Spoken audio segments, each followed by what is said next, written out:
My camera lens caught nothing but shadows through the warehouse window. 3 weeks tracking phantom leads about missing people in Chicago's financial district, and this was what I had to show for it. Blurred outlines, and a source who kept changing meeting locations. I was ready to walk away from this entire investigation. The anonymous tip had led me here, to the South Loop Industrial Corridor where abandoned buildings lined streets like tombstones. My beat-up Honda looked painfully out of place between rusted loading docks. I checked my phone. No new messages from the source. Typical.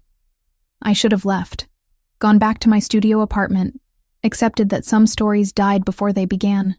But 28 years of being Hannah Brooks, freelance investigative journalist with more ambition than common sense, meant I stayed. Meant I circled the building one more time. Meant I found the side door that opened when it absolutely shouldn't have. The interior smelled like decay and motor oil. Concrete floors stretched into darkness punctuated by shafts of afternoon light through broken skylights. I kept my phone in my hand, camera app ready, every instinct screaming this was stupid. Smart people didn't walk into abandoned warehouses alone. Smart people called the police. I wasn't feeling particularly smart. Voices drifted from somewhere deeper in the structure. Male. Low. Speaking a language that sounded like Italian, but I couldn't be certain. I moved toward them, each footstep impossibly loud in my own ears despite my deliberate care. My heart hammered against my ribs hard enough to hurt. The voices grew clearer as I approached what had once been an office area. Glass walls, mostly intact, showed silhouettes of at least 6 men. I raised my phone, zooming in as much as the lens allowed. That's when I saw him. He stood at the center, commanding the space without apparent effort.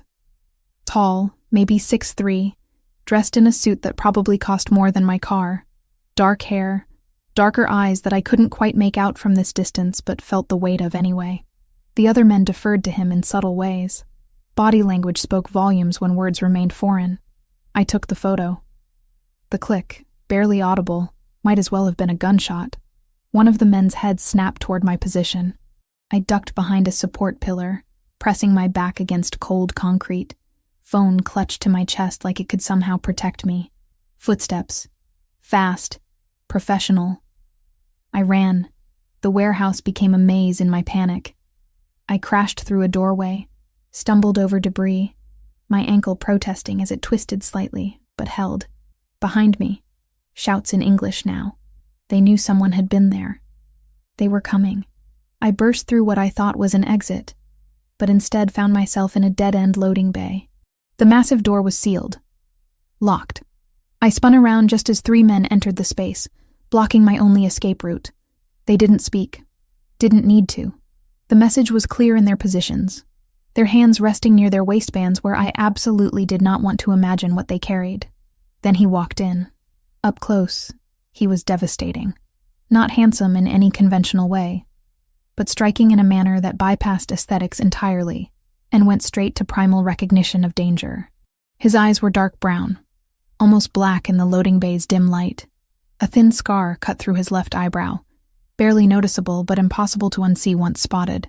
He looked at me the way scientists examine specimens. Curious, analytical, detached. "Who are you?" His voice carried an accent. Subtle. Italian, I thought. Smoothed by years of English but still present in the vowels. "Nobody." My voice shook. I hated that it shook. "I'm nobody. I was just looking around." "With a camera?" Not a question. I didn't answer. What could I possibly say? He moved closer, deliberate and unhurried. Predators didn't rush when prey was cornered. He held out his hand, palm up. The gesture was almost polite. The expectation behind it was absolute. I gave him my phone. He scrolled through my photos with casual efficiency. My stomach dropped with each swipe. The warehouse images. The telephoto shots I'd taken of corporate buildings while researching property ownership. Notes I'd typed to myself about shell companies and suspicious transfers. My entire investigation, laid bare. Journalist. He said it like an observation, not an accusation. Freelance. As if that distinction mattered now. "What are you investigating, Hannah Brooks?" He'd found my name somewhere in the phone, probably my email, my contacts. Places where my identity was scattered like breadcrumbs I'd never thought to hide. Missing persons. The truth seemed safer than a lie. People disappearing from the financial district. No pattern, no ransom demands. Just gone. Something flickered across his expression. Not quite surprise. More like recognition. "And you thought I was responsible?" he asked. "I don't know who you are. But you're about to." He pocketed my phone.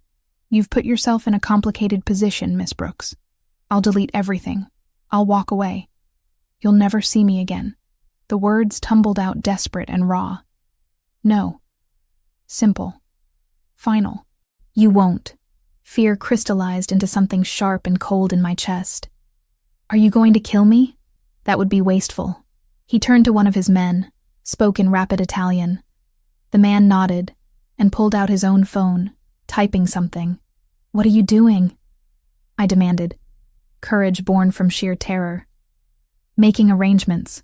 He looked back at me, and I saw something in those dark eyes that might have been regret, or might have been calculation. I couldn't tell. "You saw too much to simply leave. But you may have stumbled into something that puts you in more danger than you realize." "What does that mean?"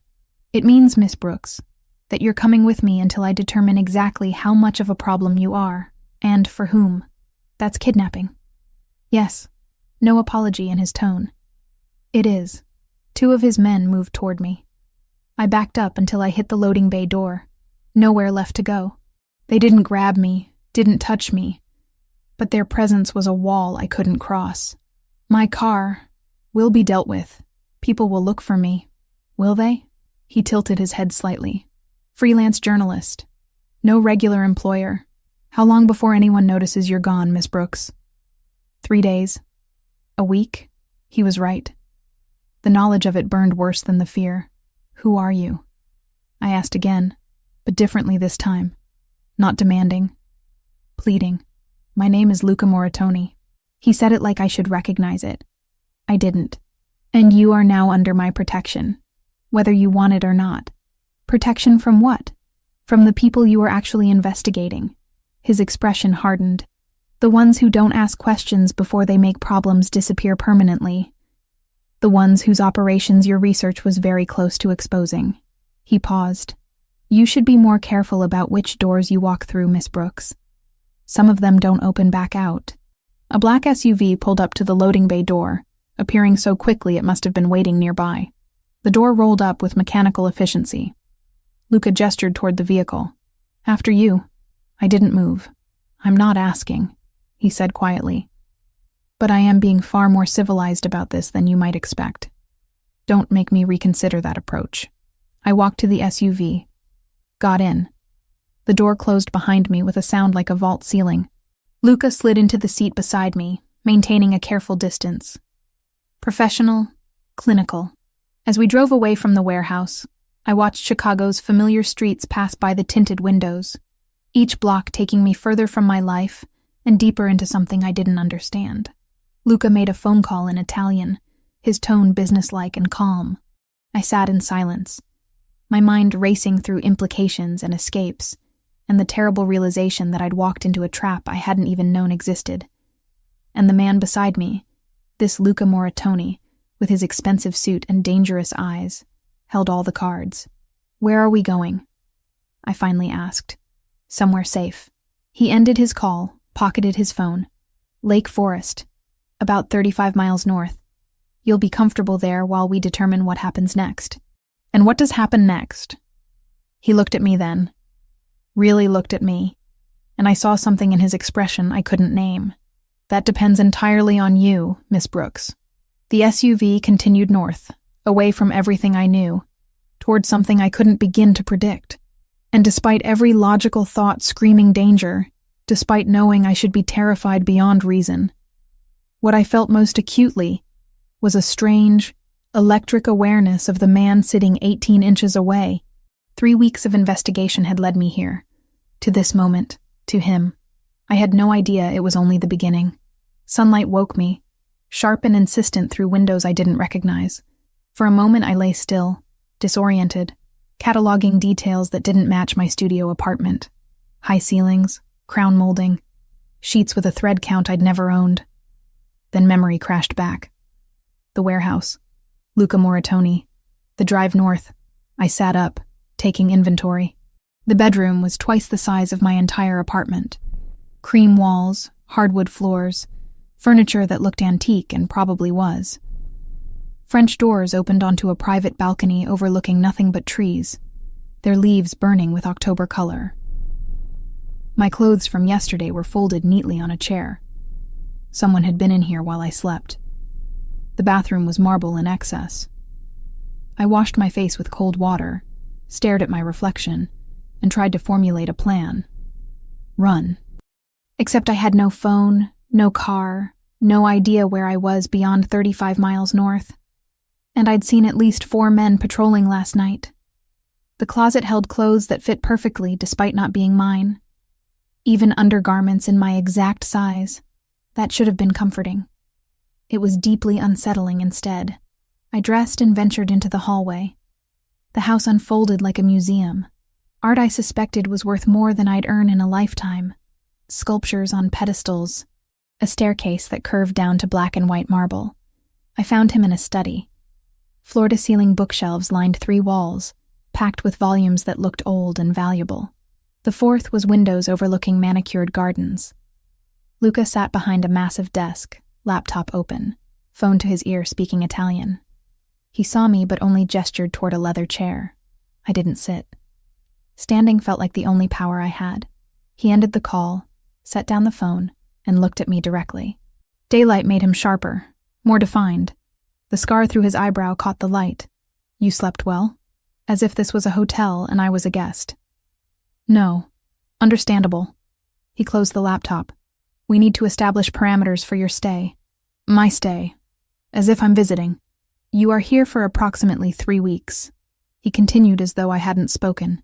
During that time, you have freedom of movement within the property.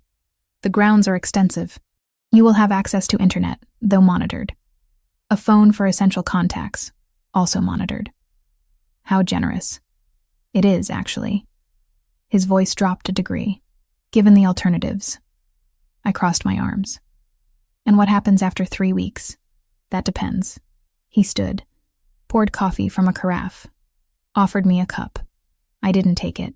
He shrugged and drank it himself. The territorial situation I'm managing needs to resolve. Your investigation needs proper assessment for what you actually uncovered versus what you think you uncovered. I don't understand. Miss Brooks, you've been digging into disappearances connected to criminal activity. You're correct. But the criminals responsible are not my organization. He picked up a folder, handed it to me. You're supposed to be a journalist. Investigate. I took it because curiosity overrode caution.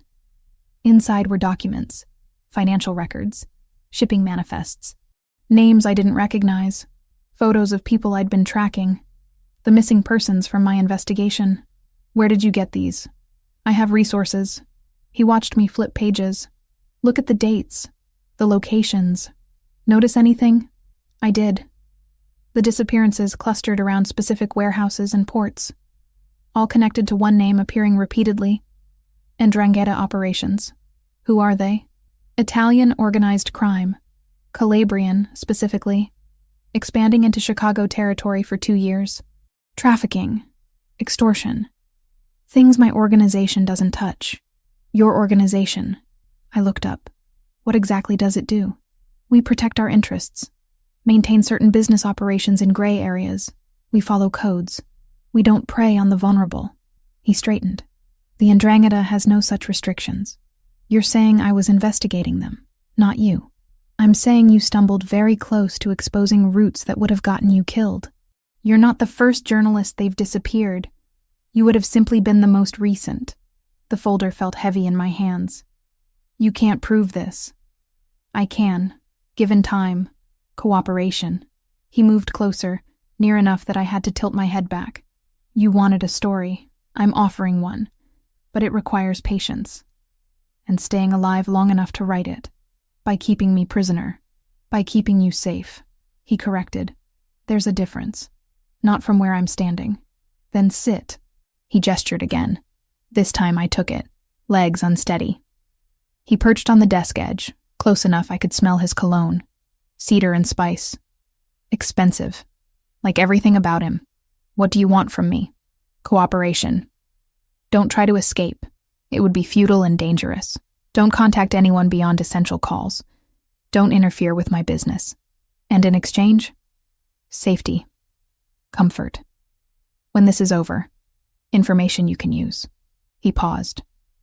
Assuming you're still interested in truth. I looked at those photos again. Those missing people. Journalists who got too close. 3 weeks, I said finally. Approximately. And then I can leave. Then we'll reassess. Not quite a promise. Hannah. He used my first name for the first time. It sounded different in his accent.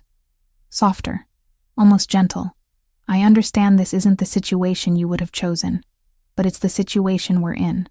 We can make it bearable or unbearable. The choice, to some degree, is yours. I met his eyes, dark brown, intense. I want to call my editor. She'll worry. After breakfast. He stood. Speaking of which, are you hungry? No. You should eat anyway. The kitchen belonged in a magazine. Someone had prepared eggs, toast, fresh fruit. I ate because refusing felt childish. We didn't speak. Luca checked his phone periodically, responded to messages, acted like involuntary house guests were completely normal.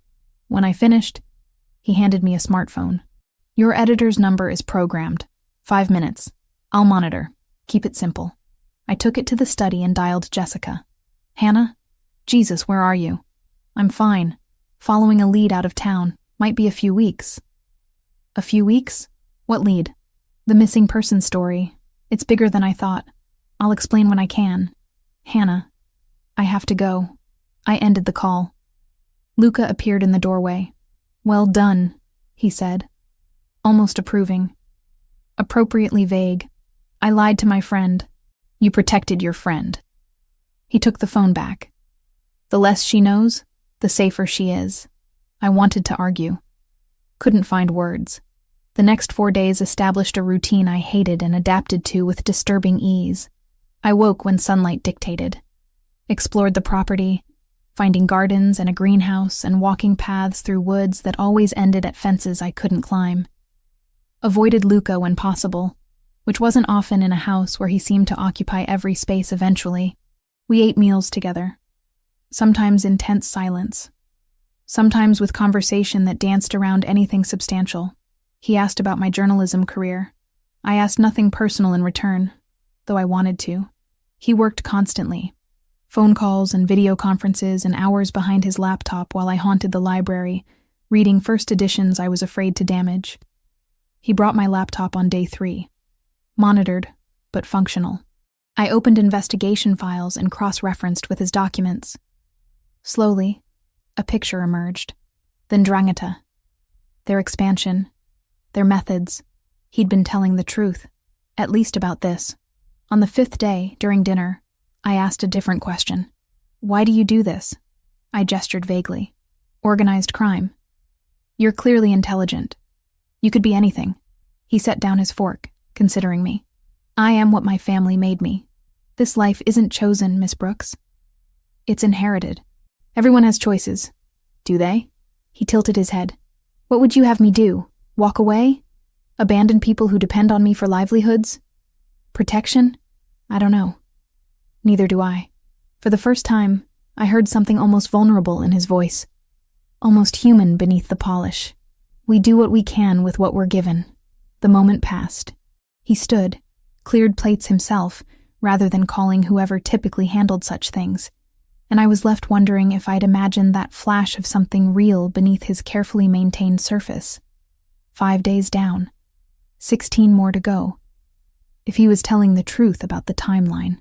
I returned to my room that night and stood on the balcony, breathing autumn air that smelled like wood smoke and changing seasons. A journalist investigating a crime. A woman trapped in luxury. A person beginning to see that maybe, just maybe, the world wasn't as clear-cut as I'd always believed. And somewhere in this sprawling house, Luca Moratoni sat in his study, conducting business I didn't understand, existing in shades of gray I'd never been forced to acknowledge before now. 3 weeks suddenly felt like a very long time. A week after my capture, routine had calcified into something almost normal. I woke to birdsong rather than alarms. Spent mornings in the library with coffee that cost more per cup than my monthly utility bill. Afternoons walking grounds that were beautiful and confining in equal measure. Luca and I circled each other like planets in careful orbit, close enough to acknowledge presence, far enough to maintain safety, until the morning I found him in the library at dawn. I'd come down early, unable to sleep, thinking I'd be alone with leather-bound volumes and silence. Instead, he sat in one of the wing-backed chairs near the fireplace, a book open in his lap. He wore jeans and a dark sweater instead of his usual suits. The casualness made him look younger, less like a crime boss, more like a man who read Russian literature before sunrise. "Dostoevsky," I said, recognizing the spine from across the room. He looked up. "You know it? The Brothers Karamazov. Read it in college. Twice." I moved closer despite my instinct to retreat. "Didn't expect you to be a fan of existential crisis and moral philosophy." "Why not?" He marked his page, closed the book. "Because men like me aren't supposed to think about suffering and redemption." "I didn't say that. You thought it." No accusation in his tone, just observation. "Sit, since we're both awake and avoiding sleep." I should have left. Instead, I sat in the chair opposite his. The fire had burned down to embers. Outside, November darkness pressed against windows. "Can't sleep?" I asked. "Rarely can." He set the book aside. "Hazard of the profession. Always waiting for the call that changes everything. Sounds exhausting." "It is." He studied me with that analytical gaze I'd come to recognize. "What's your excuse? Comfortable bed, safe house, no immediate danger." "Maybe that's the problem," I said before I could stop myself. "Too comfortable. Too safe. I keep waiting for the other shoe to drop." "Smart." He leaned back, firelight catching the scar through his eyebrow. "Never trust comfort. It makes you soft." We talked then, really talked, for the first time since I'd arrived.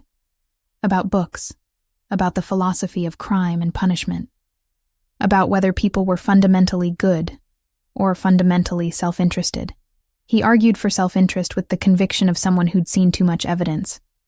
I argued for good, because I had to believe it was possible. An hour passed, like minutes. The conversation ended when his phone buzzed. He glanced at it, and something shifted in his expression. Hardened. "I need to go." He stood, the casual man disappearing behind the professional mask.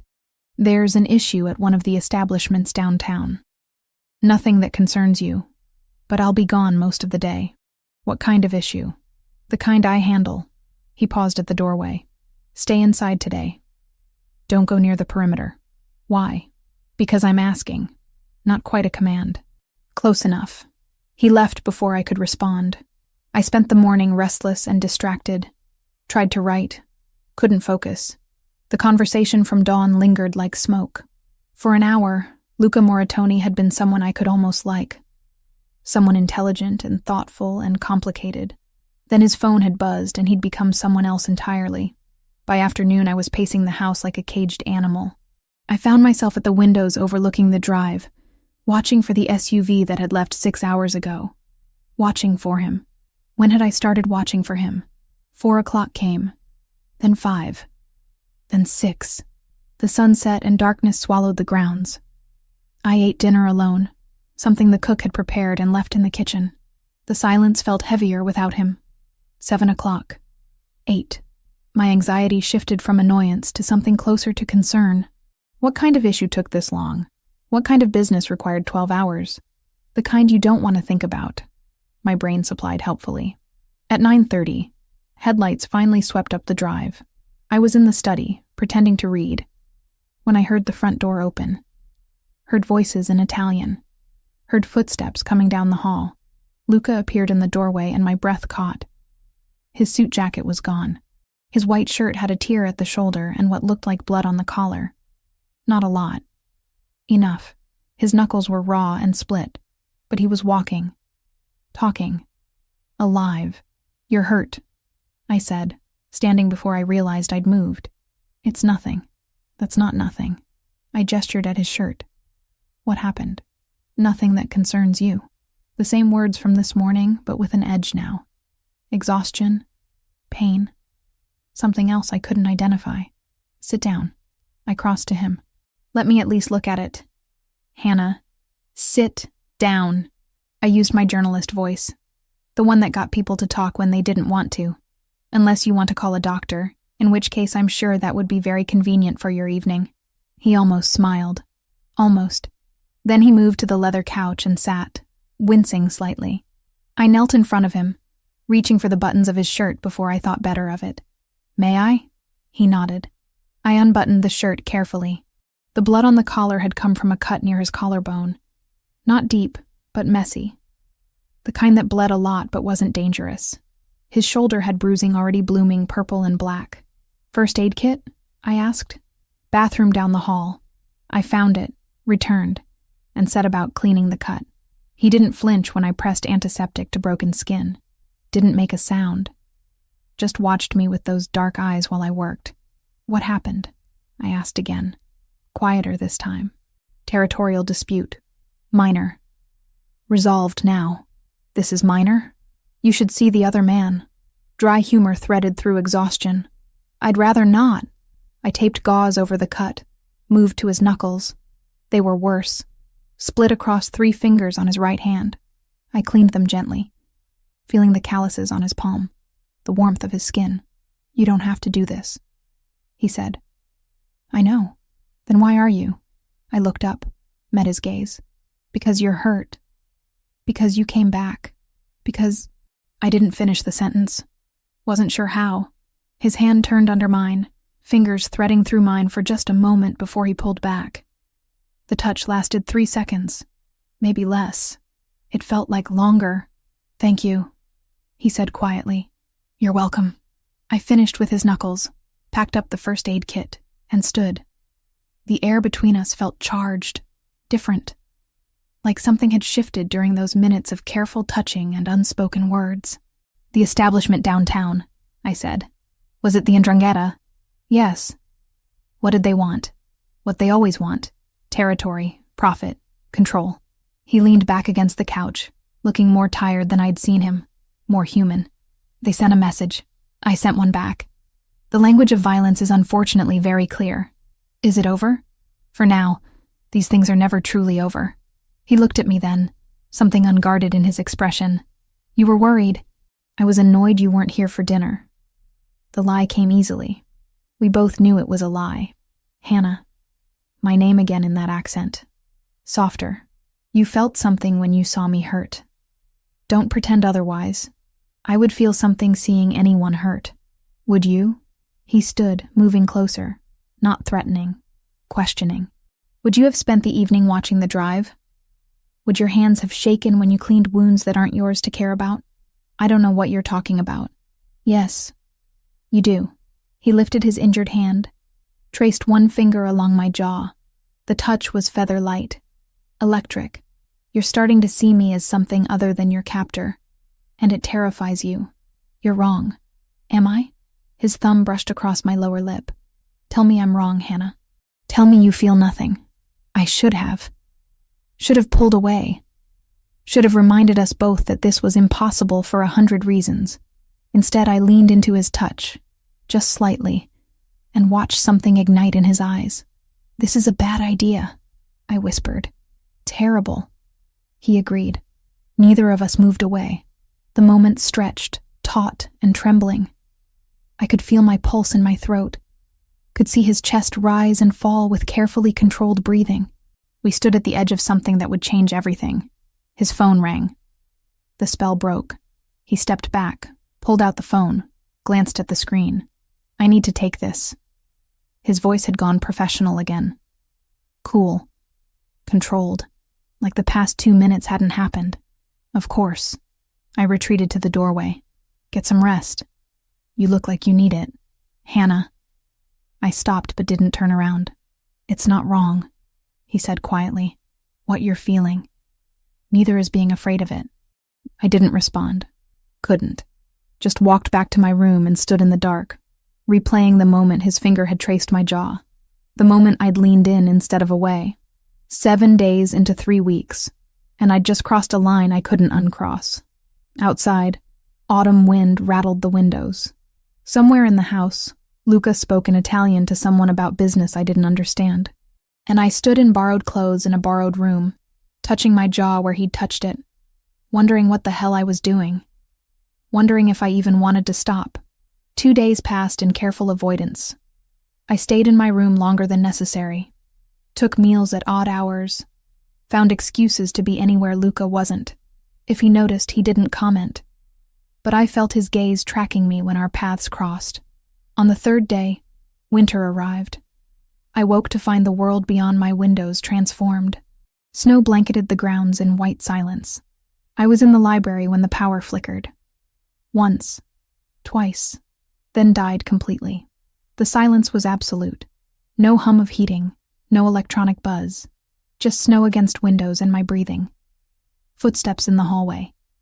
Then Luca appeared, phone in hand, flashlight casting shadows across his face.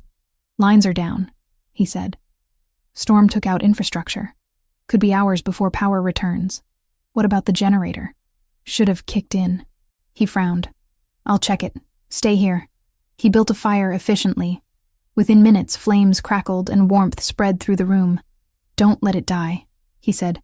"Temperature's already dropping. I know how to maintain a fire." "Do you?" The corner of his mouth quirked. "Journalist from Chicago." "When exactly did you learn wilderness survival?" "College boyfriend had a cabin." I crossed my arms. "You'd be surprised what I'm capable of." "No." He held my gaze. "I wouldn't." The air shifted. Charged. Like 3 nights ago when his thumb had traced my lip. His phone buzzed. "I need to check the generator. Lock the door behind me." He left before I could argue. I fed the fire, paced, tried to read by firelight.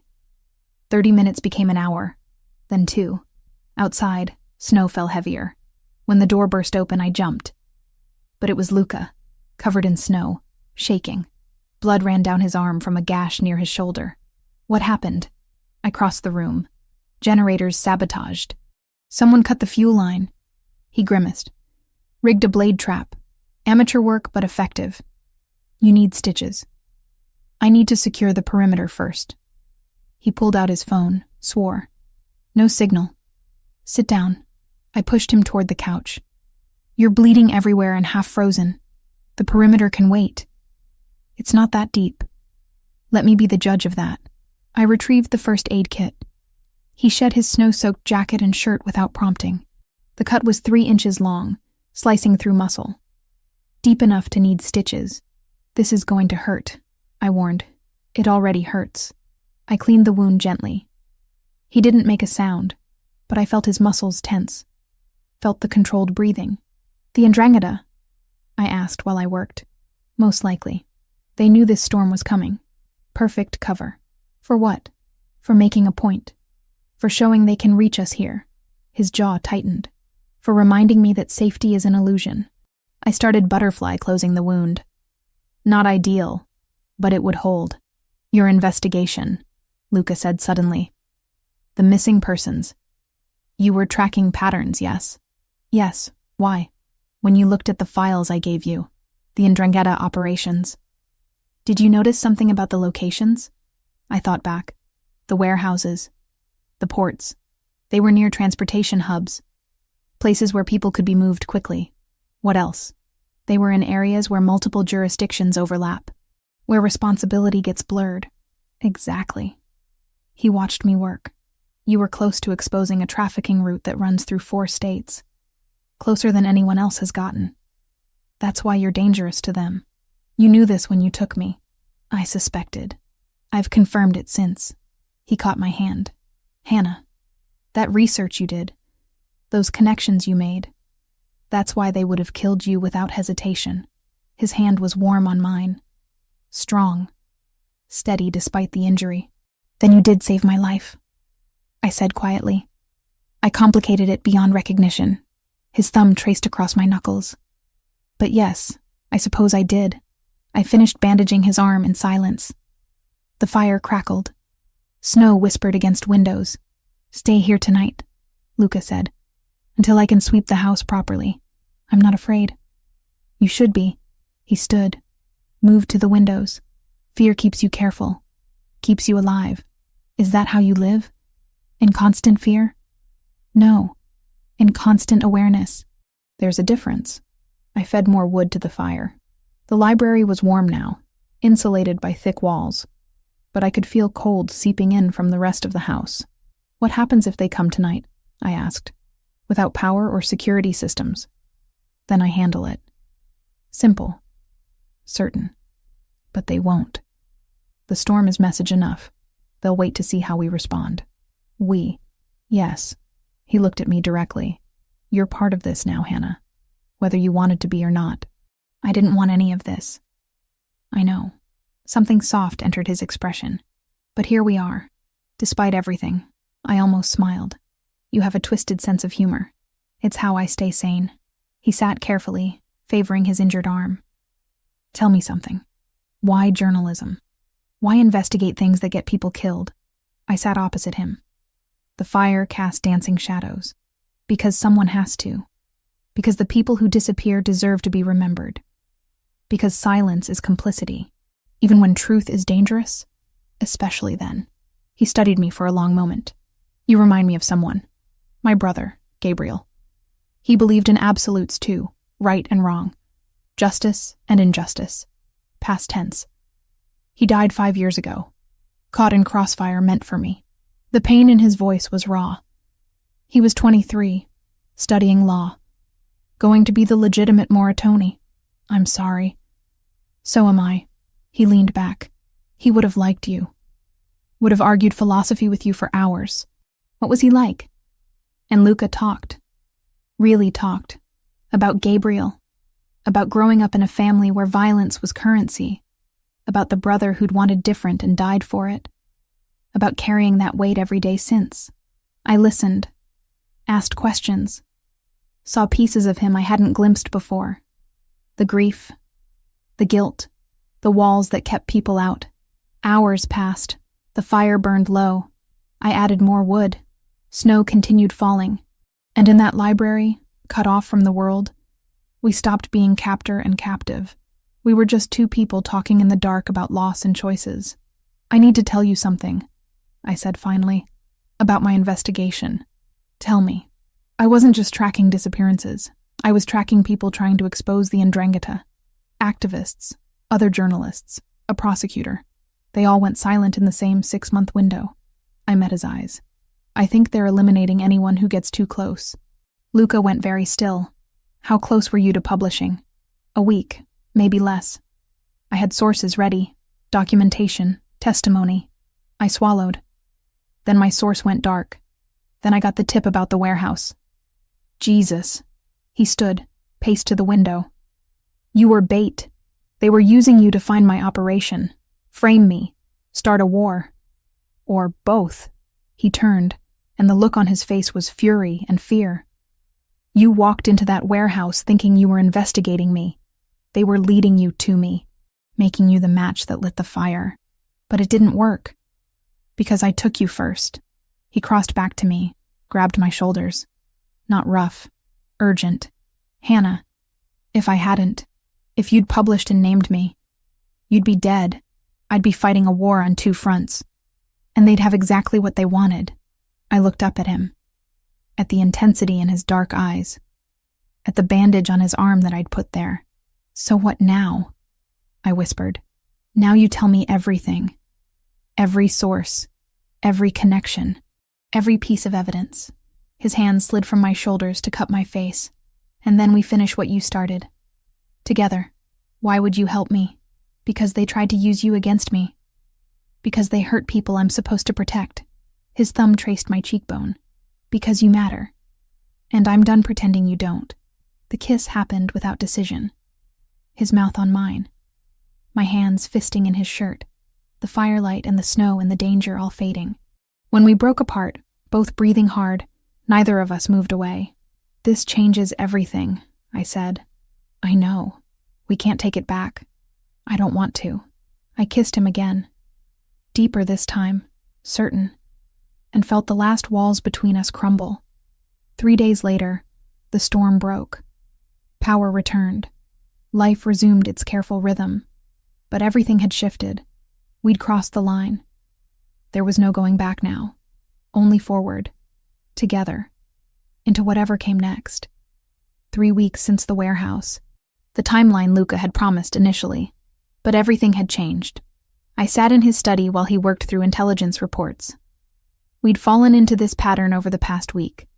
Him handling business, me cross-referencing my investigation files with information his network provided, working together in comfortable silence.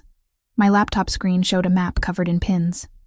Red for disappearances, blue for Ndrangheta operations, yellow for suspected trafficking routes. The pattern was undeniable now. Comprehensive. Damning. Look at this. I turned the screen toward him. 3 activists went missing within 2 weeks of filing FOIA requests about port inspections. A journalist disappeared 4 days after publishing an expose on labor trafficking. A prosecutor vanished the night before a grand jury hearing. Luca studied the screen, his expression darkening. They're not just moving people. They're eliminating threats systematically. And I was next on that list. You still are. He met my eyes. The difference is now they know I'm involved, that you're under my protection. Is that what I am? Under your protection? Among other things. The corner of his mouth quirked, but his eyes remained serious. Hannah, we need to talk about what happens next. My stomach tightened. What do you mean? I mean the original timeline is up. The territorial situation with the Ndrangheta has escalated, not resolved. And you, he stood, moved around the desk to lean against it in front of me. You're not my prisoner anymore. Haven't been for a while now. I'd known this conversation was coming, had felt it approaching like a storm. So, what am I? That's what we need to determine. He reached out, tucked a strand of hair behind my ear. The gesture was tender, careful. I could arrange safe passage back to Chicago. Security. New identity if necessary. You'd be protected but free. But the Ndrangheta would still be looking for you. Still be operating. Still be disappearing people. His thumb traced along my jaw, and I would spend every moment wondering if my protection was enough. If you were safe. If they'd found a way past my safeguards. You're saying I'd be safer here. I'm saying, he paused, searching for words. I'm saying that I don't want you to go. That these past 3 weeks have become something I didn't anticipate. That the thought of you walking away feels wrong in ways I can't adequately explain. My heart hammered. Luca, but I won't keep you if you want to leave. He cupped my face in both hands. You need to choose, Hannah. Freely. Without coercion or fear. Stay because you want to. Leave because you need to. But choose. I looked up at him. At this man who'd kidnapped me and saved me. Who'd shown me layers of gray I'd never wanted to acknowledge. Who kissed me like I was oxygen and held me like I might break. What would staying mean? I asked quietly. It means we continue this. Us. Whatever we're building. His voice dropped lower. It means you help me bring down the Ndrangheta using your investigation and my resources. It means accepting that my world is dangerous and complicated and morally questionable. It means trusting me with your safety, your life. And if I go, then I let you, with every protection I can provide, with the knowledge that I'll still be watching, still be keeping you safe from a distance. He smiled slightly. I'm not sure I know how to stop. I stood, closing the distance between us. I should leave. Any rational person would leave. Probably. This is insane. 3 weeks ago you were my captor. Now you're asking me to partner with you. To stay willingly in a world I've spent my career trying to expose. I know. Everyone would tell me I'm making a mistake. That this is Stockholm Syndrome or trauma bonding or something equally psychological and unhealthy. They might be right. I reached up, traced the scar through his eyebrow. But they don't know what I know. They haven't seen what I've seen. They don't understand that sometimes the world isn't heroes and villains. Sometimes it's just people trying to survive in systems that are already broken. Hannah. I'm staying. The words came out certain. Clear. Not because I have to. Because I choose to. Because what we're building here matters. Because the story I'm chasing matters. Because you... I swallowed. Because you matter. Something shifted in his expression. Relief. Gratitude. something deeper I couldn't name. He kissed me then, slow and thorough, and full of promise. No regrets? He asked against my mouth. Ask me again when this is over. Deal. We worked through the afternoon, building a strategy.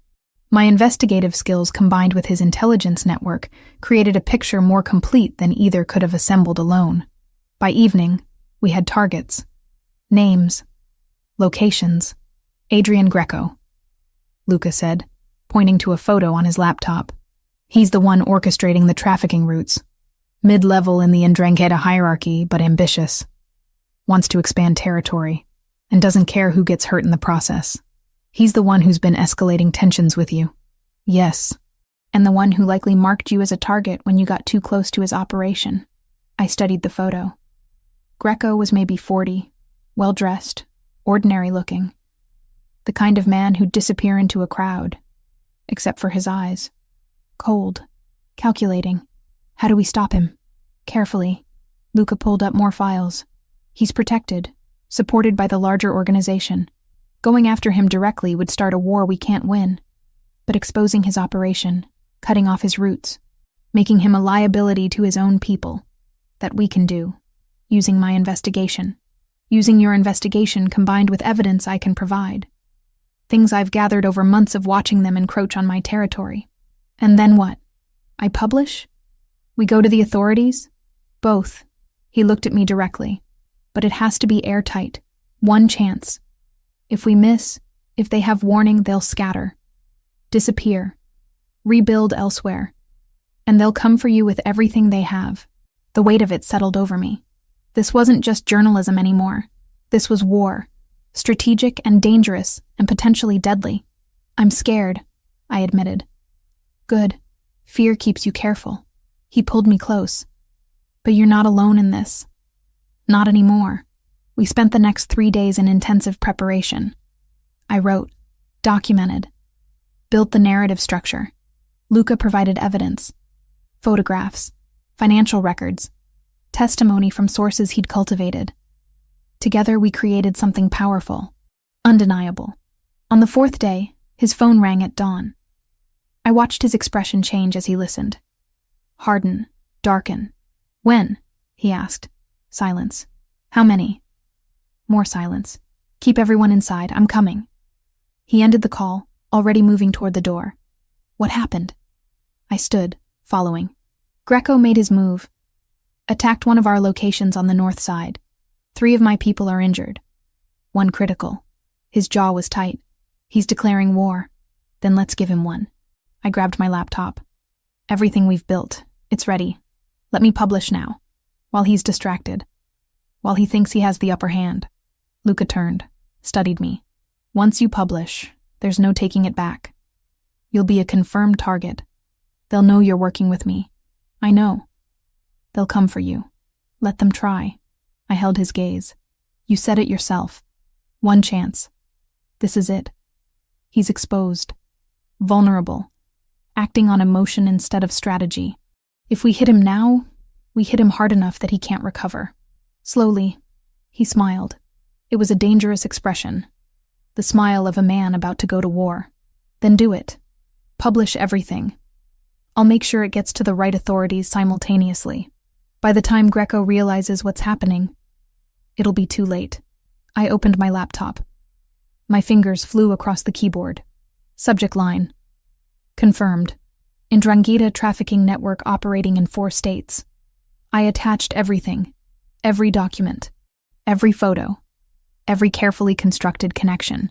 I sent it to Jessica first, then to 3 national news outlets, then to the FBI field office, then to the state attorney's office.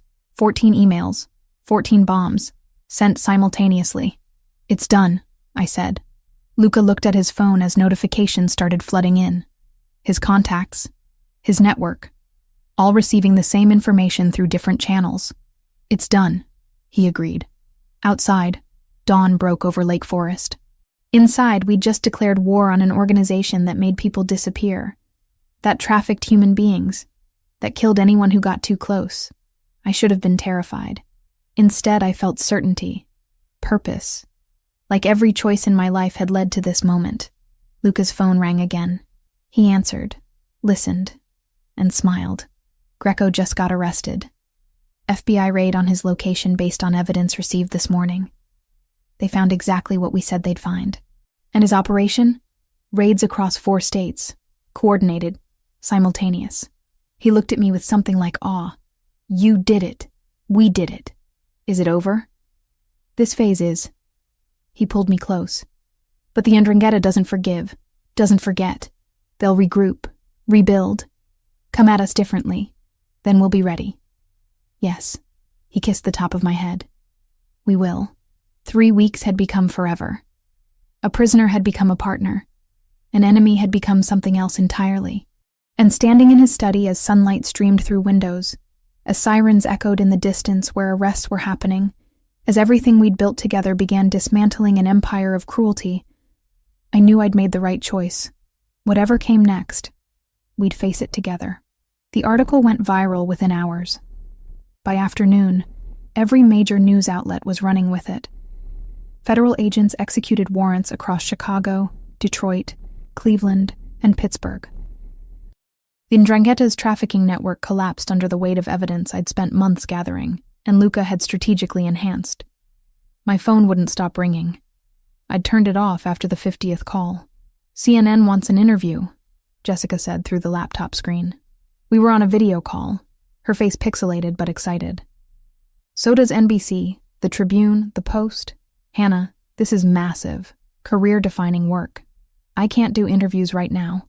I glanced at Luca, who stood by the window of his study, phone pressed to his ear, coordinating security protocols. The situation is still developing. You're being modest. People deserve to know the journalist behind it. People deserve to know the victims, I corrected. The ones who disappeared. The ones who were trafficked. That's the story. Not me. Jessica studied me through the screen. You're different. Something's changed. Everything had changed. But I couldn't explain that the man I'd thought was a criminal had saved my life. That I'd fallen for him somewhere between captivity and partnership. That I was living in his house by choice now, not coercion. I'm just focused on the work, I said. I'll reach out when I'm ready to talk publicly. But not yet. We ended the call. Luca finished his conversation and turned to me. Security is doubled. Triple-checked everyone on staff. No one enters or leaves without clearance. He moved to his desk, pulled up surveillance feeds on his laptop. Greco might be arrested, but his people are still operational. They'll be looking for revenge. How long until we know if they're coming? We already know they're coming. He met my eyes. The question is when and how. 5 weeks passed. 5 weeks of heightened security and careful routine. 5 weeks of me establishing myself as a legitimate journalist, working from a remote location. I published follow-up pieces on corruption in port authorities, on victims rescued during the raids, on systemic failures that had allowed trafficking to flourish unchecked, gave carefully controlled interviews via video, built my reputation on the story that had started with me walking into that warehouse. Luca and I fell into a rhythm. Mornings working separately, afternoons comparing notes, evenings that blurred from professional to personal without clear boundaries. We didn't define what we were. Didn't need to. It was enough to exist in this strange, liminal space between worlds. 2 weeks after Greco's arrest, federal prosecutors indicted him on 47 counts. Trafficking, racketeering, murder. The evidence was overwhelming. My investigation combined with testimony Luca had quietly arranged through his network created an airtight case. They're offering him a deal, Luca said one morning, reading something on his phone. Cooperation in exchange for reduced sentence. Will he take it? If he's smart. He set the phone down. But pride makes people stupid, and Greco has always had too much pride. 3 days later, we got our answer. Greco refused the deal, demanded trial, proclaimed his innocence loudly to anyone who would listen. He's gambling, I said, reading the news coverage, hoping the organization will protect him. Get him lawyers. Apply pressure. They won't. Luca's voice was certain. He became a liability the moment he got arrested. The Ndrangheta doesn't protect liabilities. They eliminate them. You think they'll kill him? Eventually. But first they'll focus on the source of their exposure. They'll focus on us. I should have been terrified. Instead, I felt strangely calm, prepared. We'd been planning for this since the moment I hit send on that first email. The attempt came on a Tuesday morning in early December. I was in the library, researching a follow-up piece about corruption in port authorities, when the alarms went off. Not the house alarm. Something different. Deeper. More urgent. Luca appeared in the doorway within seconds. Basement, now. What's happening? 3 vehicles approaching. Unknown. Moving fast. He had a gun in his hand. I'd seen him armed before, but never with that particular expression. Focused.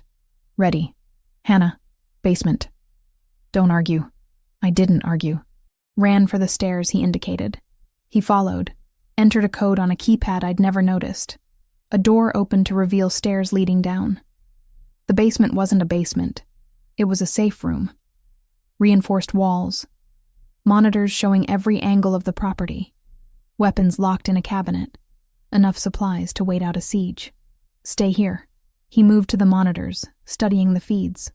Security team is engaging. 3 vehicles, approximately 9 hostiles. They're not subtle. Professional? Professional enough.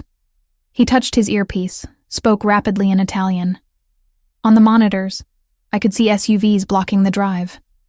Men in tactical gear moving with purpose toward the house.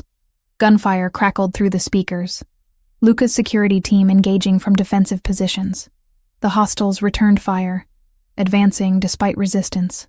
They're committed, Luca said quietly. This isn't a warning. It's an assault. What do? We wait.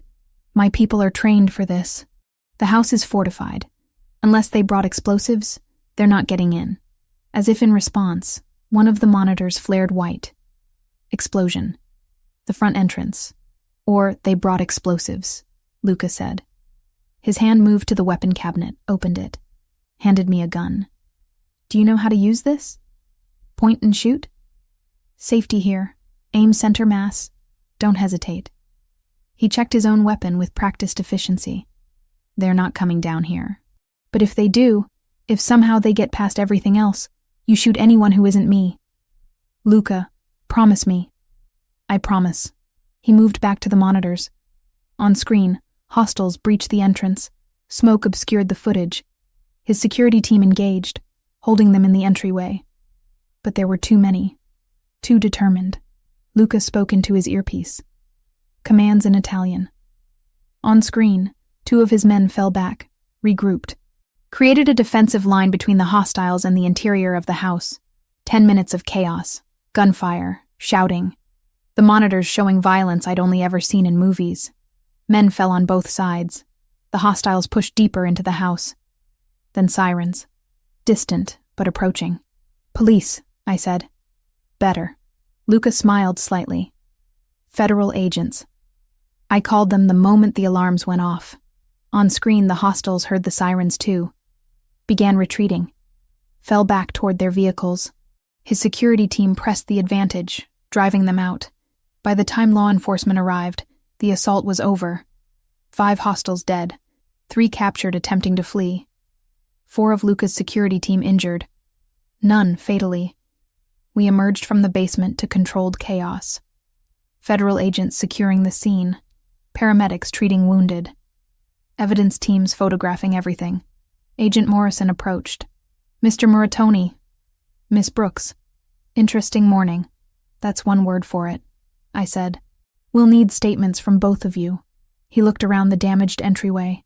Though I think we can piece together what happened. Retaliation for your exposé, Miss Brooks. And Drangheta sending a message. They sent it, Luca said. My people received it, and returned it with interest. We gave statements, answered questions, watched as agents hauled away the 3 surviving hostiles. By evening, the scene was cleared. The house was silent again except for repair crews working on the damaged entrance. I stood in the library, looking at the windows, realizing how close we'd come, how easily it could have ended differently. Luca found me there. You're shaking, he said gently. Adrenaline wearing off. Come here. He pulled me close. I buried my face against his chest, finally allowing myself to feel the fear I'd been suppressing. They could have killed us, I whispered, but they didn't. We were ready. We survived. Is this my life now? Constant threat? Armed security? Panic rooms? He pulled back to look at me. I won't lie to you. This world, my world, comes with dangers. You knew that when you chose to stay. But Hannah, you exposed an entire trafficking network. You saved lives. That has consequences. Would have had consequences even without me. He was right. The moment I'd started investigating the 'Ndrangheta, I'd put myself in their crosshairs. Being with Luca had complicated things. But it hadn't created the danger. It had just changed how we faced it. I don't regret staying, I said. Even after this morning? Especially after this morning. I looked up at him. Because when everything went to hell, you protected me. Because your people fought for us. Because we're building something here that matters. He kissed me then. Soft and careful. Like I was something precious. 2 weeks later, the 3 captured hostiles made deals. Testified against the 'Ndrangheta leadership in exchange for reduced sentences. Their testimony, combined with my published investigation and the evidence seized in raids, dismantled the organization's Chicago operations entirely. Greco went to trial, was convicted on all counts, sentenced to life without parole, and slowly, carefully, the immediate danger receded. Not disappeared, never disappeared in Luca's world, but reduced to manageable threat levels. I published more articles, established myself as an expert on organized crime and human trafficking, gave carefully vetted interviews, built a career on truth-telling and investigation. 3 months after the warehouse, I was still living in Lake Forest, still working alongside Luca, still choosing every day to stay in this complicated, dangerous, impossible life we were building together. And when he introduced me to the other family heads at a meeting he couldn't avoid, presenting me not as property, but as partner, as someone who'd helped protect territorial interests while exposing traffickers, I saw respect in their faces. Not all of them approved. Some saw me as a liability, a threat, an outsider who didn't understand their world. But Luca made his position clear. I was under his protection. I was his partner in both business and life. And anyone who threatened me answered to him. Standing in that room full of dangerous men, holding my ground, I realized something fundamental had shifted. I wasn't Hannah Brooks, freelance journalist who'd stumbled into the wrong warehouse. I was Hannah Brooks, investigative journalist who'd brought down a trafficking network, who'd partnered with Luca Moratoni, who'd chosen this life with open eyes. And I'd keep choosing it, every single day. 6 months after Greco's conviction, I thought we'd found equilibrium. A careful balance between the life I'd known and the one I'd chosen. I was wrong. The threat came from a direction we hadn't anticipated. Christopher Bellini was 29, ambitious, and reckless in ways Greco had never been. He'd risen through 'Ndrangheta ranks after the power vacuum my expose had created. Younger generation. Less interested in codes. More interested in proving himself through violence. He's declared vendetta, Luca said one morning in June, phone in hand. Personal. Against both of us. Greco's in prison because of his own choices. Bellini doesn't see it that way. To him, you're the journalist who destroyed a profitable enterprise. He set the phone down. He's making noise about honoring debts and protecting reputation. What does that mean practically? It means he's young and stupid enough to come after us despite knowing the consequences. We need to increase security. I should have been used to this by now. But 6 months of relative calm had lulled me into something resembling normalcy. That ended the day they burned my car. I'd driven into Chicago for a meeting with my editor. Rare trip outside Lake Forest. Lunch at a restaurant I'd been going to for years. 2 security personnel with me. When we came out, my Honda was engulfed in flames in the parking structure. No one was hurt. That was the point. This wasn't an attempt on my life. It was a message. We can reach you. Luca met me at the property, his expression darker than I'd ever seen it. This stops now, he said. You don't leave the property. Not until Bellini is handled. You can't just lock me up again. I'm not locking you up. I'm keeping you alive. He grabbed my shoulders, urgent. Hannah, they burned your car in broad daylight. That's bold. That's someone who doesn't care about exposure. Then we expose him like we exposed Greco. It's not that simple. Bellini hasn't been operating long enough to leave that kind of trail. He's paranoid, tech-savvy. Luca released me, paced to the window. We're working on it. But it takes time. How much time? I don't know. Days blurred into weeks. July heat settled over Chicago. I worked from the estate, published articles remotely, gave interviews via video, pretended everything was normal while security tripled. Luca grew more tense, more distant. I'd catch him staring at surveillance feeds at 3 a.m, waiting for the next threat. "Talk to me," I said one night, finding him in his study after midnight. "There's nothing to talk about. You're barely sleeping, barely eating. You're running yourself into the ground. Someone has to." He didn't look away from the screens. "Bellini's getting bolder. 2 more incidents this week. Let me help." "You are helping. By staying safe." "That's not helping. That's hiding." "Then hide." He finally looked at me, and I saw fear beneath the anger. Raw and honest. "Because I can't do this if I'm constantly worried about you being the next target." The argument that followed was our first real fight. Loud, heated, full of things we'd been avoiding. I accused him of being controlling, of reverting to the man who'd kidnapped me.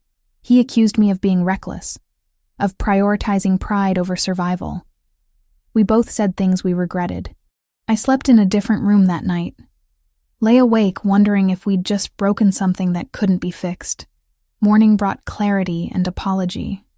Both of us. Meeting in the kitchen at dawn. "I'm scared," Luca admitted. "More scared than I've been in years, because losing you isn't theoretical anymore." "I'm scared too," I said, "but I can't live in a cage, even one built with the best intentions. That's not living, that's surviving." "Then what do? We find middle ground. You protect me, but you don't suffocate me. We handle this together." I took his hand. Like everything else. He squeezed my hand. "I'm not good at middle ground." "I know. Learn." 2 days later, Jessica was taken. The call came at 9 a.m. Unknown number. Bellini's voice, young and arrogant. "You destroyed something valuable, Miss Brooks. Now I've taken something valuable from you." "Fair trade, yes." My blood went cold. "Who?" "Your editor. Jessica Carter. She's alive. For now." Luca was already tracing the call, fingers flying across his keyboard. "What do you want?" I asked. "You. Public retraction of your exposé. Admission that you fabricated evidence." Bellini laughed. "And then maybe I let her go." "Maybe. You know I can't do that." "Then your friend dies. Slowly. Painfully." The call ended. I looked at Luca. "Tell me you got something." "Location. Approximate. West Side Industrial Area." He was already making calls. "He's using her as bait. Wants you to come running. Then we don't run. We plan." I pulled up maps, cross-referenced with property records. Abandoned factories. Somewhere isolated. We worked through the morning, building strategy.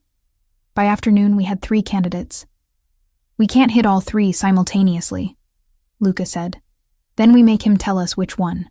I pulled out my phone. I call him back. Tell him I'm ready to cooperate. He'll take me to wherever he's holding Jessica. "Absolutely not. It's the only way. It's suicide. I won't be walking in alone." I met his eyes. "You'll be there. Your team will be there. And we'll have federal agents on standby. Morrison owes us." Luca stared at me for a long moment. This is exactly the kind of reckless plan I was afraid of. Good thing I learned from the best. I held up my phone. "Do we call him, or do we let Jessica die?" He swore. In Italian. Then nodded. I made the call. Bellini was predictable. Agreed to meet that evening. Gave me an address. West Side. Exactly where we'd guessed. "Come alone," he said. "Or she dies. I'll be there. 6 hours to prepare." Luca coordinated with Morrison. Federal agents would stage nearby. His security team would infiltrate the perimeter, create overlapping fields of fire. "You wear a vest," Luca said.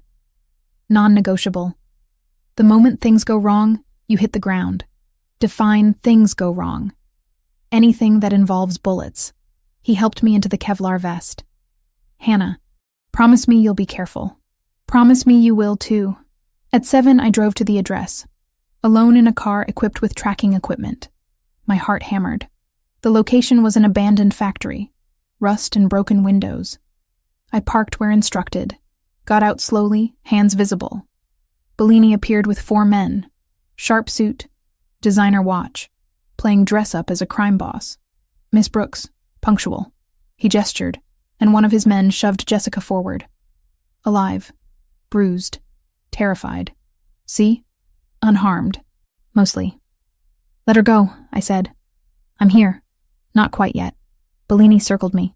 First, you're going to call your news outlets. Tell them you fabricated evidence. That's a lie. That's survival. He pulled out a gun, pressed it to Jessica's temple. Call. Now. I pulled out my phone. Dialed. Waited for the signal that would tell Luca's team I was in position. Then everything happened at once. Federal agents burst through doors on 3 sides. Luca's security team opened fire from elevated positions. Bellini's men scattered, chaos erupting in heartbeats. I hit the ground, covering Jessica's body with mine. Gunfire cracked overhead, shouting in English and Italian. It lasted maybe 3 minutes. Felt like hours.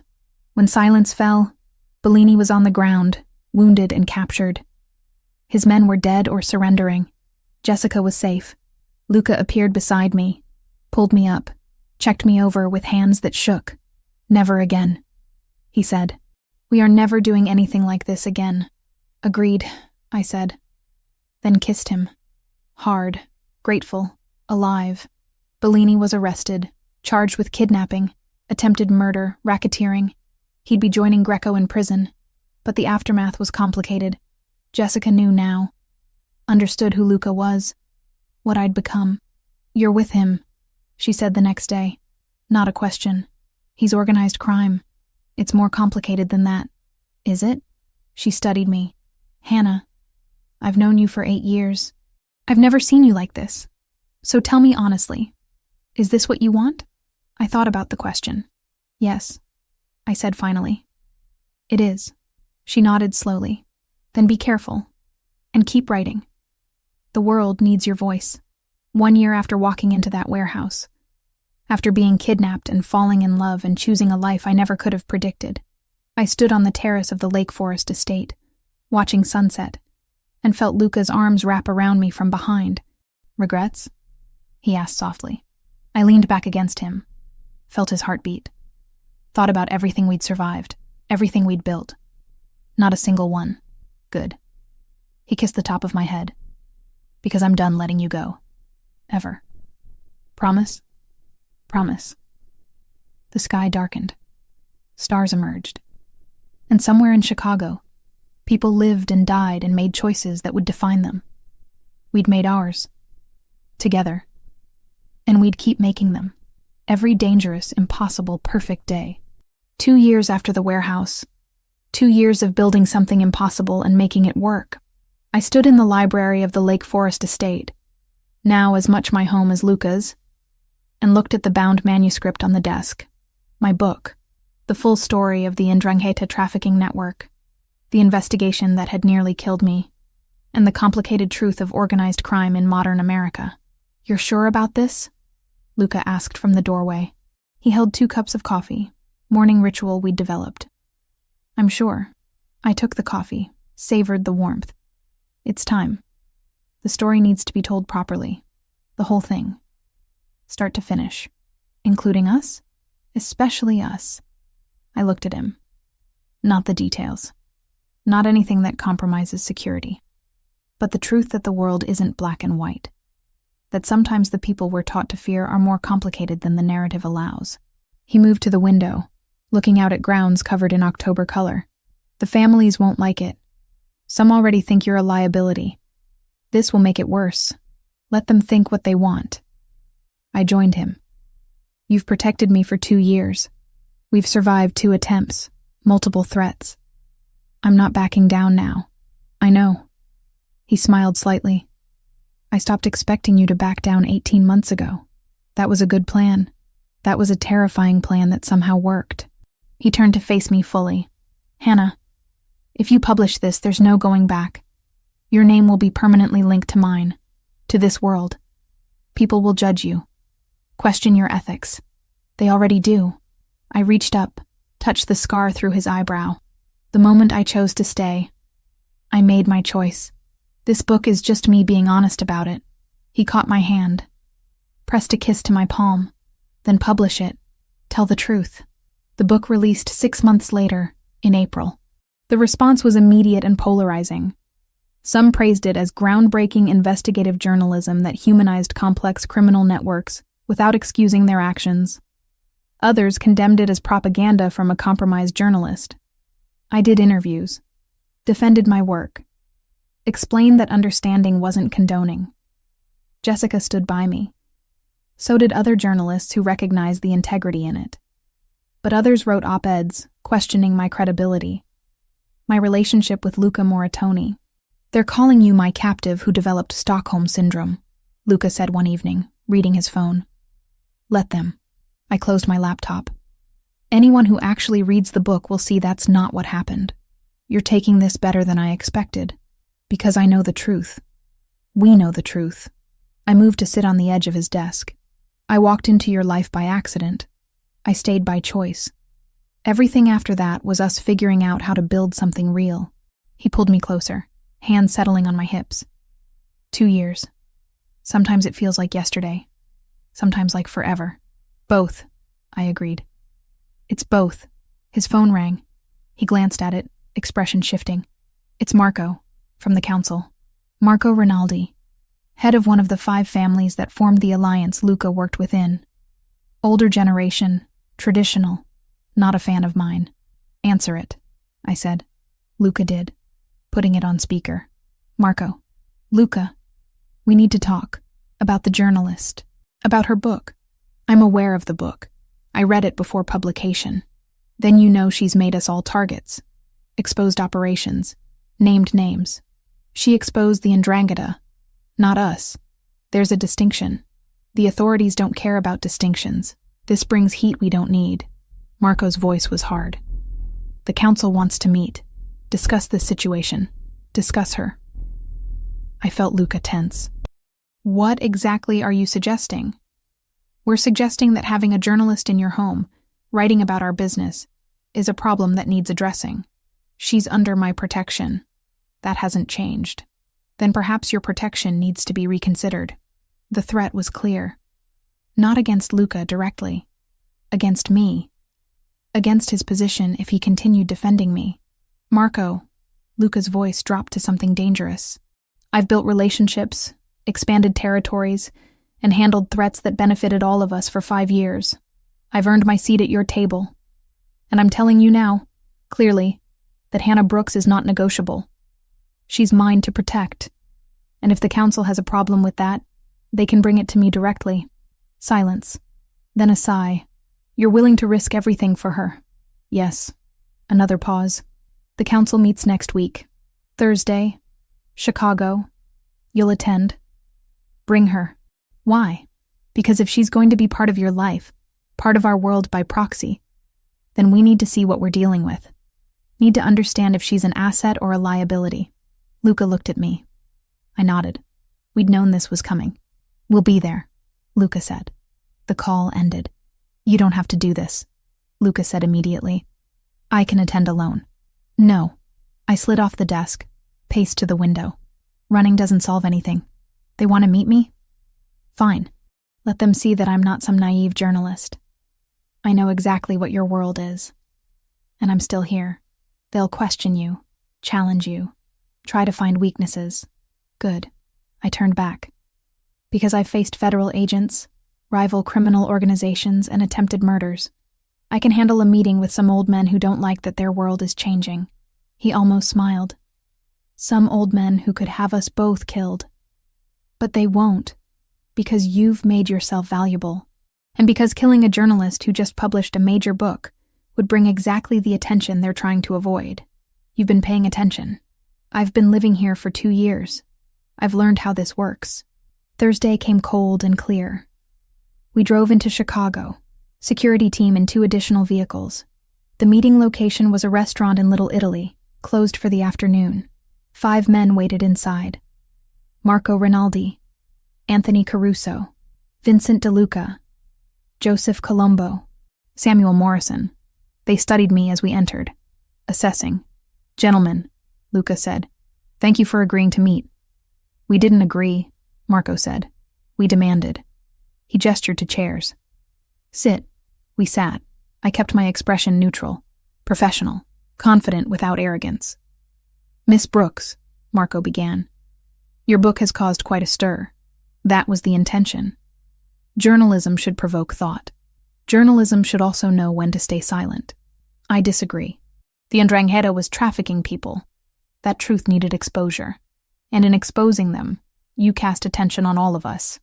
I made people look at a specific organization engaged in specific crimes. I was careful to distinguish between groups." Vincent DeLuca leaned forward. "You live with Luca Moratoni. You're in a relationship with him. How are we supposed to believe you're objective?" "I never claimed objectivity. I claimed truth. And the truth is that organized crime is more complicated than most people understand. That doesn't make it right, but it does mean we need to look at it honestly." "Pretty words," Anthony Caruso said. "But you're still a journalist sleeping with a made man." "No." I met his eyes. "It's a choice. I know who Luca is, what he does. I chose to stay anyway, just like each of you made choices that put you in this room. We all navigate morally gray areas. The difference is I'm honest about it." Silence fell.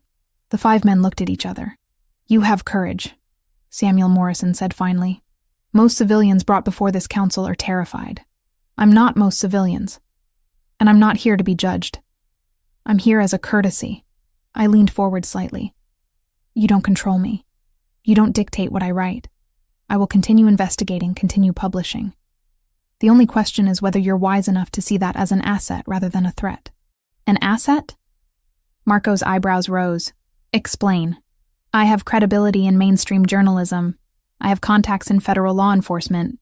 I have access to information flows most of you can't touch without raising suspicion." I kept my voice steady. "And I have a vested interest in protecting Luca, which means protecting this alliance's stability. I can be a valuable resource, or you can treat me as an enemy and lose that opportunity." More silence. Then Joseph Colombo laughed. "She's got balls." Marco studied me, then looked at Luca. "You're sure about her?" "Completely. And you understand that if she becomes a problem, you're responsible?" "I understand. And I accept that responsibility." Marco nodded slowly. "Then for now, she stays. Under your protection. Under your accountability. But Miss Brooks," he turned back to me, "understand this. We've survived by being careful. By knowing when to trust and when to eliminate threats. Don't make us reconsider which category you fall into. I understand perfectly." I held his gaze. "And I think we understand each other. You need me more than you want to admit. And I need this alliance stable to keep Luca safe. So let's all be smart about this." Another moment of tension. Then Marco extended his hand. "Welcome to the family, Miss Brooks. In whatever complicated capacity that means." I shook his hand. Then each of the others, sealing something that felt both dangerous and necessary. We left an hour later. In the car, Luca finally relaxed. "That was insane," he said. "That was necessary." I leaned my head on his shoulder. "They needed to see I wouldn't break. You told the heads of 5 crime families that they needed you. They do. They just didn't realize it yet." He laughed. Actually laughed. "I love you. You know that?" The words hung in the air. We'd said them before, but saying them now, after facing down the council together, felt different. Final. Real. "I know," I said. "I love you too. 2 years after a warehouse, after being kidnapped and falling in love, after choosing a life that made no sense on paper, but worked perfectly in reality." We drove back to Lake Forest as evening fell, back to the estate that was home, back to the life we'd built in the spaces between light and shadow. And somewhere in Chicago, 5 men who ran criminal empires talked about the journalist who dared to walk into their world and claim a place in it. I'd made my choice. Luca had made his. And together, we'd keep making them. Every dangerous, impossible, perfect day.